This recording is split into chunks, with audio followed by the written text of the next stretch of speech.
જય દ્વારકાધીશ મિત્રો, કેમ છો બધા? મજામાં જઈશું. આપણે આજ આવી ગયા ગાય ભેળ લઈને વીડીમાં ચારવા માટે.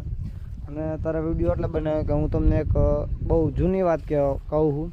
જો આ વીડી દેખાય તમને, આ ફરતે વીડી, અને આ બાજુ તો કચરાનો પ્લાન્ટ બની ગયો છે. આ દેખાય નહીં, આ બધું તો કચરાનો પ્લાન્ટ બની ગયો છે. કેમ કે આપણી આઈડીમાં જઈને જોઈ આવજો, આપણે એક બીજો ત્રીજો વિડીયો વેંડા ઉપર ચડીને વિડીયો ઉતાર્યો તો દેખાડે તમને.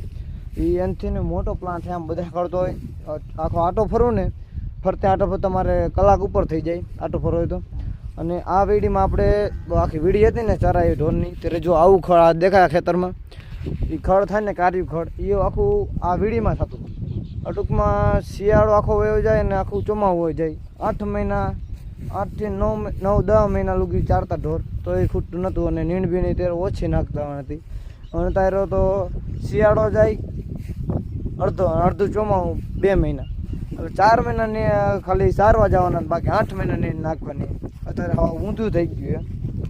અને એટલે તમે કહું કે જ્યાં વીડી રહી ને ત્યારે બધી ખોદાઈ ગયું ને બધું પેક થઈ ગયું. એટલે ગૌચર કે ઢોર ચારવાનું હે ને હે એ જો આવું હે.